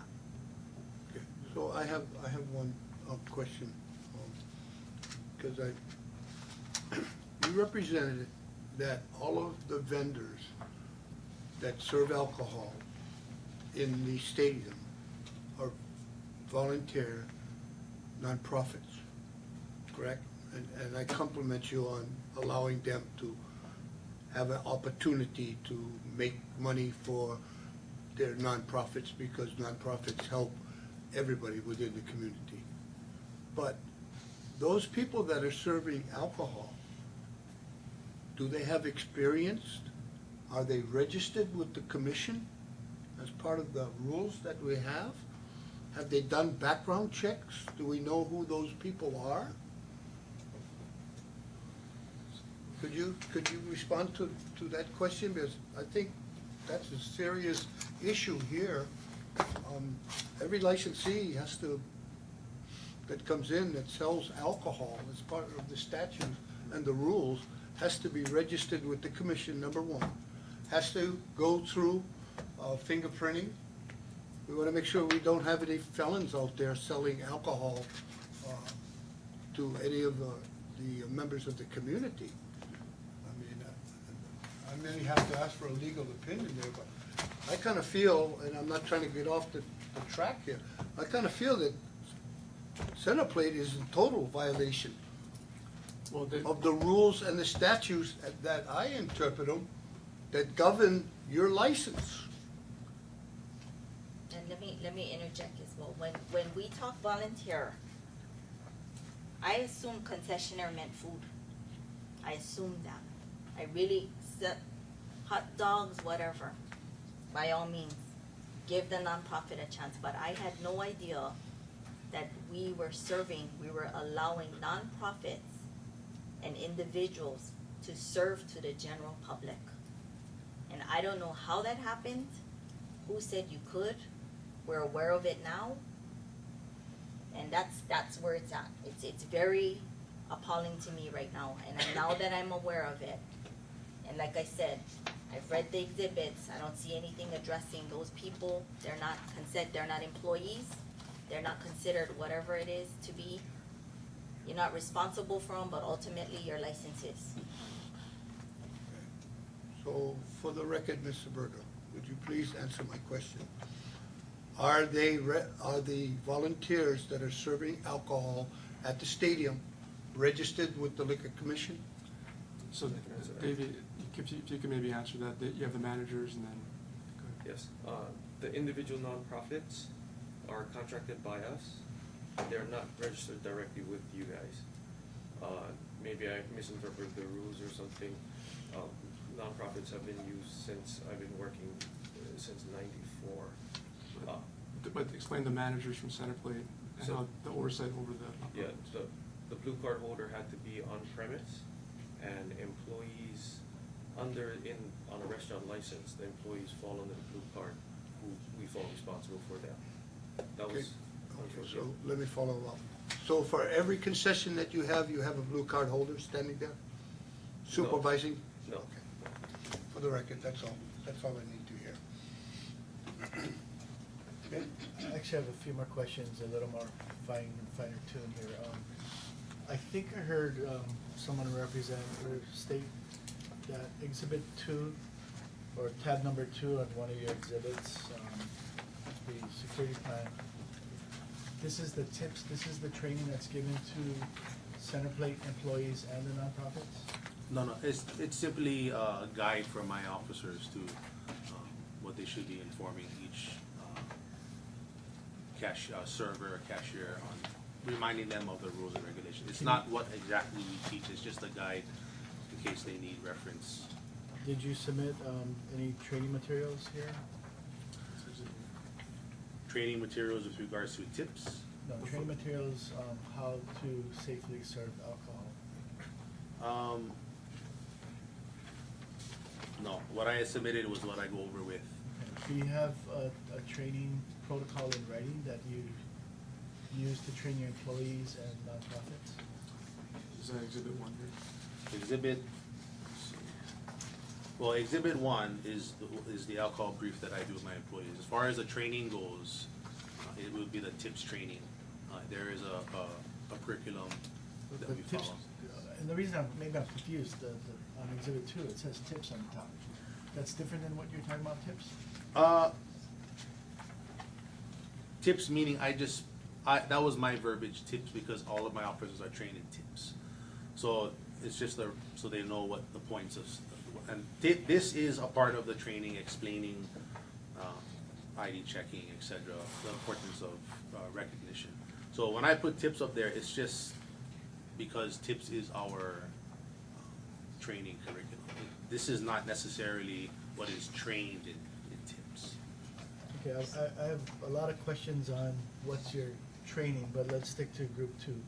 What, can you walk us through generally, what is your training for someone to identify whether somebody is of age to purchase alcohol? Obviously, it's the ID initially. So Don't tell me what's obvious, what is your training? Training with regards to tips.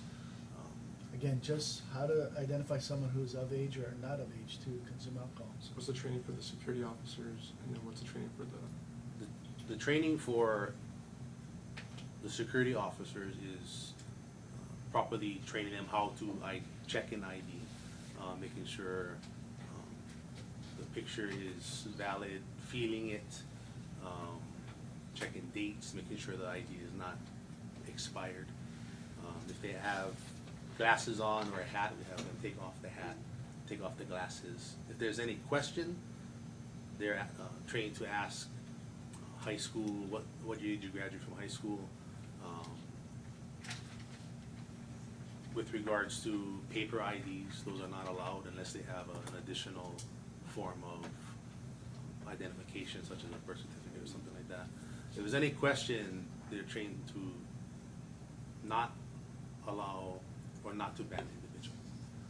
So primarily it's based off of that ID. Like I said, and they're trained to feel it, make sure it's not a paper ID or it's not laminated or something that would, and any question they're trained to deny. Okay, I have two follow-up questions on that. One, as you described it, is that training procedure in writing? It is in writing through the TIPS curriculum. Separate from this, or tab 2, right? Correct. Okay. And then the other question I have is, you indicated, or someone indicated that you folks are no longer using outsourcing agencies, and now you're using all center plate employees? We use, for security purposes, I use center plate security personnel as well as an range security. I don't have enough officers, and those are security guards that have their guard cards, security guard Okay. cards. And maybe I need to be more precise. For purposes of providing wristbands to customers, are you using center plate employees? Yeah, it would be center plate employees, and yes, And would that include temporary employees? it may also include RAIN officers, They have to be licensed security officers. but they have to be licensed security officers. And those people that you're using now currently for ID checks for the wristbands, they're receiving the training you just described? Correct. Okay, thank you. I have another follow-up question. So I mean, just out of curiosity. So I have a nonprofit, I'm gonna come in with 5 parents. Explain to me, what training do I get? Do I show up the day of? Do you call me and schedule our group and say, come in 1 week prior? Explain to me what information you have and what you know about me, or how, go ahead, David, how does that work? So that's not on the security part, that's on the training part on the concession side. So we do bring them in before. If they work a concession stand, we'll train them on the concession stand. If they're in the beer stand, we also train them on the beer stand. So that's ahead of time. We do have, I don't know if I was explaining what Ryan is, certified to train the TIPS class. It's a certified class. He has certification for that to be an instructor. So he teaches the classes for the nonprofits. So as it's well as- mandatory that they attend the class? Yeah. And you have a class roster, you have evidence that these people took the classes? Yes, yes. And if they didn't take the class, are they eligible to go and still serve? They can serve behind a TIPS person. As you can see, the beer stand has 5 people. The 3 guys in the front are, the guys in the back are just popping cans with it. So the guys in the front are responsible. So it's, you have 5, you explain to me there's 5 people. Where do these volunteers fall into play, or the nonprofits? What are they doing? They are selling the beer. So they have to make sure the person has a wristband. They take the money and they give out the beer. But you also said that they're primarily behind the person who's training with the tips? The Training cashiers the are tips trained program? with tips, yes. So, what do you get? You get a name, you get a roster, you get an email saying that Yes. from the nonprofit saying these 3 people coming in? Yes. Do you request for ID? Do you get them, do they sign anything? Do you have information on them? Actually, no. I would have to say no. Do you verify age? Yes. Okay, so what process is that? So you tell them bring a valid ID? We tell them that you have to be 21 or over to work the beer stand, and we initially when we get the name roster, we check those guys if they're 21. And they bring a valid ID? Yeah. And that's part of your procedure? Okay, so that's part of the so-called TIPS program or whatever it is? That's separate from tips. That's just what we do. Okay, so part of this TIPS program, this little card that you get, what is that? The training, you just give them the card and you say refer to this? No, the tips train, that card that he's talking about, Yeah. is just cliff notes for his guys when he's addressing individual beer stands on the event day. That's just a cliff notes. Okay. So what if you have a situation where you got like 3 parents and 2 of them cannot attend and they send in a reinforcement, which I'm sure happens, right? They will be placed behind the tips person. Okay, so they go again and you go through the same protocol, get their information, you make sure they're 21 and over, you do all of that ahead of time prior to them starting a shift. For them to be in the front, they would have to go through that. If not, they're one of the guys in the back. That's the difference. Okay. Do you have any further questions or type of action? Motion to convene into executive session. Second. Moved in second, all those in favor? Aye. I vote aye, we are now in executive session.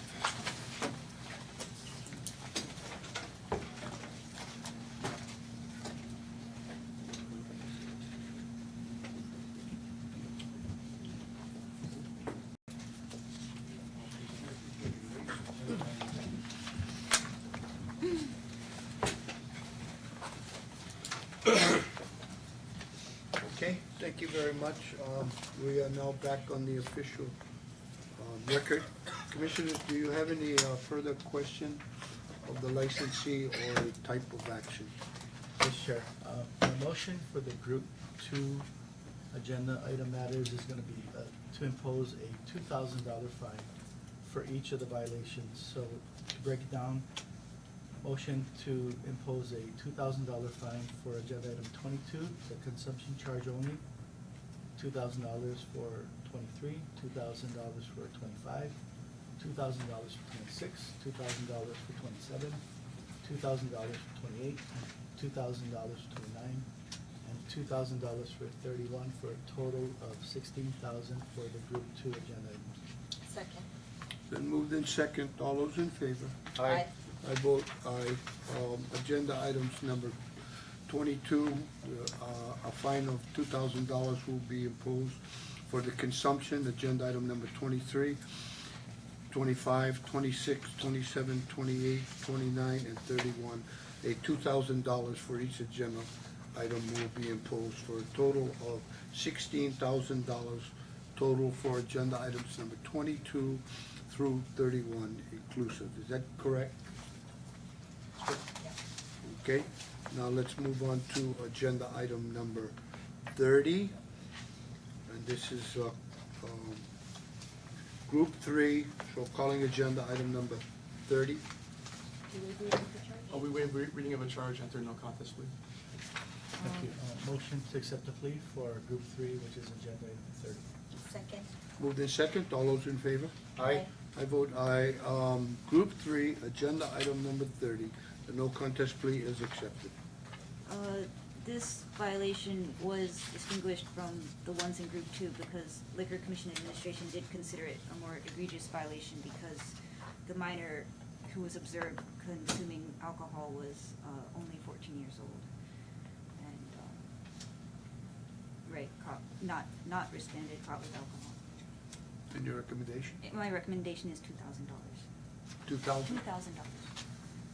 Mr. Berger, any comment or explanation? Yes, so for this violation, I wanted to investigate to determine the circumstances around the minor being caught with alcohol. So we had it subpoenaed. Well, the investigative report, I noticed that the mother was with the minor. So I thought that was important because I didn't think that it would be a situation where the concessionaire would sell alcohol if there's a parental supervision. So what I did was I subpoenaed the mother, Renee Morales, and she's here today.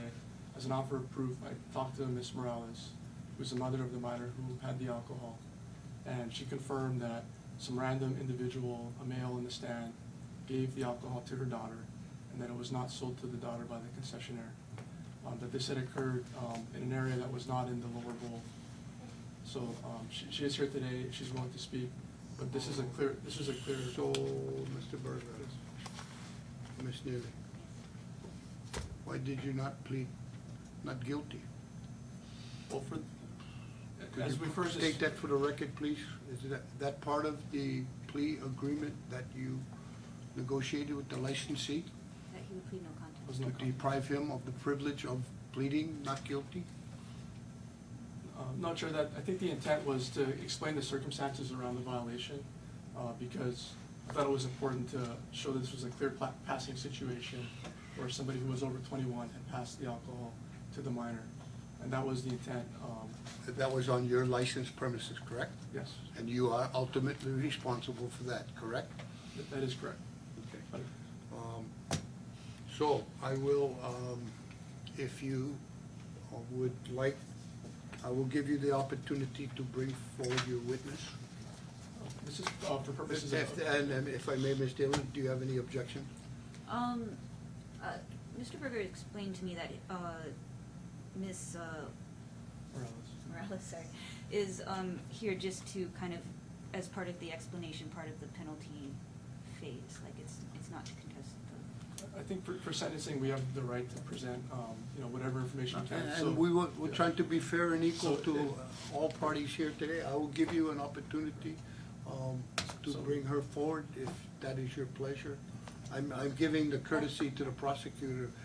She is part of the deal that you folks If conglomerated, you're willing to come forward just to explain the concocted, situation. or whatever. Well,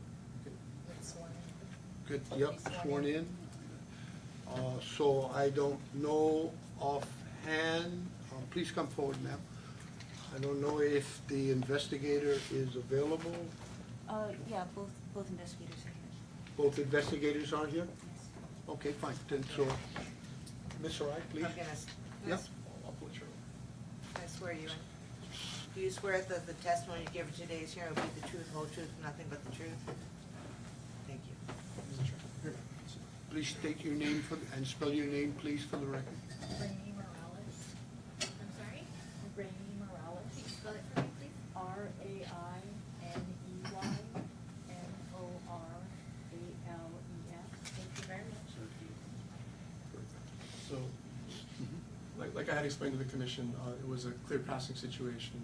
So, when I talked to Ms. Morales, that's what she explained to me. So maybe you could just share with the commission what you were told about how the drink got to you with your daughter. Some man just gave it to her, handed it to her. I didn't know that had even happened until they were taking her downstairs. And that it wasn't served to her by the concessionaire. Yeah, she didn't buy it. So, that was the only information that I thought would be important to share with the commission. Ms. Neely, do you have any questions for Ms. Morales? Did you see someone hand the drink? I didn't see, I was sitting down and they were all standing, everybody was standing up. I mean, it was all the kids. So how do you know how she got the drink? How do you know how she got the drink? Well, she told me that the guy gave it to her, and then her friend was like, they're taking her, and I was, and then she was like going down the stairs. I don't. Just, for Mrs. Morales, thank you for coming, and I appreciate you being here. It helps us understand the factual circumstances behind this charge. Do you have any idea from speaking with your daughter where this unknown male provided her with the drink? She was just standing like standing near, you know? Okay, relative to where your seats were, how close was that, as far as you know? I don't know where he came from, or he was like, I don't know if he was she was kind of on the edge, so. not sure. I don't know what, you know. I don't know what happened. And all the information you received was from your daughter? She said she didn't know who it was. And there was nobody there that, I mean, her two girlfriends were there, but I didn't see anybody else reading it. Okay, thank you. Any other questions, Mr. Healy? I mean, I will object that that's all hearsay, obviously, but, also it's not what, I mean, it's not the basis of this charge. This charge was minor consuming liquor on the premises. It was not even that the minor was sold liquor, so it's all Correct. kind of irrelevant. Correct, we have that, I think all parties understand. Yeah, just for purposes of the penalty portion, I just wanted to share the circumstances with the Commissioner. And Ms. Morales, you're excused from testifying. You're free to stay in the room, but you don't have to sit up front. You can go back where you were. Thank you. Entirely up to you. You can leave if you want. Okay. Thank you. Thanks for coming. Thank you for coming. Ms. Navy, do you have anything else other than commenting what you just said about Ms. Morales' testimony? Nothing further. I mean, my understanding is that the investigators observed, the minor holding the alcohol while dancing, and so they approached her and asked her for ID. Can we hear from the investigator? Not available. No, okay, Daniel. Oh, Do you swear that the testimony you give today's hearing will be the truth, whole truth, and nothing but the truth? Yes. Thank you. Supervising Investigator Daniel Sato. So, observations were made from the upper level for approximately several minutes. Observed the juvenile female dancing with a cup, what appeared to be an alcoholic beverage. Upon her putting the cup to her lips and consuming the said beverage, that's when we made the approach and later found out she was 14. okay, Mr. Santo. How long were you observing this minor with possession of what turned out to be alcohol? Several minutes. 2 minutes, 1 minute? About, if I had to put a time, about 3 to 4 minutes. 3 to 4 minutes, and participating in the melee of the concert by dancing? Dancing, yes. Mr. Berger, would you like to ask any questions of the investigator? No questions for Mr. Sato, just, I think the purpose was just to explain the passing And that was our purpose of, we wanted to hear from our investigators. no questions. Or it wasn't a matter of somebody passed her a drink. She had possession of the cup for a few minutes and participated in the dancing and the celebration of the concert. Thank you. Yes. Any other questions, Commissioners? My motion is gonna be to approve the recommended fine of $2,000 for Group 3, which is agenda item 30. Second. Moved in second, all those in favor? Aye. I vote aye. So agenda item number 30, the recommended fine of $2,000 is approved. Now let's move on to group number 4. These are the obstruction violations, which are very concerning, Mr. Berger, very concerning. So let's call agenda item number 22. Mr. Berger has requested to continue both items in group 4, 22 and 24, to September 12th, 2019. One more time, please. September 12th. Thank you very much. That's correct. Very good. I understand that he wants some time to prepare. We can bring it up at the next hearing, but we're intending to prepare a request to explain the interaction between the stadium authority law and the liquor laws to clarify any rule issues. Okay. So September. I don't care about the stadium authority, you are the licensee. Right, the rule says our investigators are allowed on all licensed property.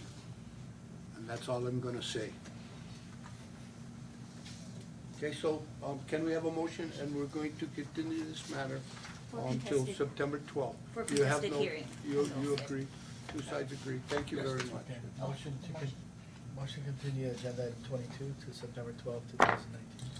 Second. Moved in second, all those in favor? Aye. I vote aye, so this is group 4, agenda item number 22, and agenda item number 24 will be continued to September 24th, 2019. September 12th. Oh, excuse me, I looking right at the 12th, September 12th, 2019, it's been a long day. I might need to restate the motion. We're only calling agenda 22. Just to clarify, Ms. Neely, for Yes. group 4. Just to clarify, the obstruction charge only for LCV 18-0427. Okay, and then Agenda item 22. is the request to continue group 4 include agenda item 24 to September 12? Correct. Okay, Mr. Berger, is that the agreement? That's the agreement. I just want to clarify the number of the charge, if it matters. I believe it's, obstruction is charge number 2. 180467? Charge 2, yeah. Charge 2, yeah. So that's accurate. Oh, okay, wait, I need some help. Can you clarify, please, for me one more time? So I have on the record that agenda item number 22, right, and agenda item number 24 are continued to September 12th? Only charge 2. Charge 2 for. Only charge 2. Of Thank- number 22. Obstruction charge only, Correct. If I may restate the motion? Yes. yes, please. Motion For the to, record. thank you, motion to continue group 4, agenda items 22, only with respect to charge number 2, and agenda item 24 to September 12, 2019. Second. Moved in second, all those in favor? Aye. I vote aye. Group 4, agenda item number 22, the obstruction charge only, and Group 4, agenda item number 24 are continued to September 12, 2019. Thank you. Thank you, Mr. Berg. Thank you guys for coming. Moving on to agenda item number 25. No, I'm sorry. 32, yes. So, do we need a motion to approve this? I know everybody. Yes, just for the record, this is Rule 381-17.4, request to expand the types of first-time violations that can be disposed of by written plea and waiver of appearance that is listed in the document. I think Part B, items 1 through 4, in the letter that was provided for your review. Yes, so can I have a motion, please? So moved. Second. Moved in second, all those in favor? Aye. I vote aye. So agenda item number 32, the delegation to the administrator of routine administrative duties and functions which do not require a hearing are approved. And agenda item number 33, administrator, no, thank you so much.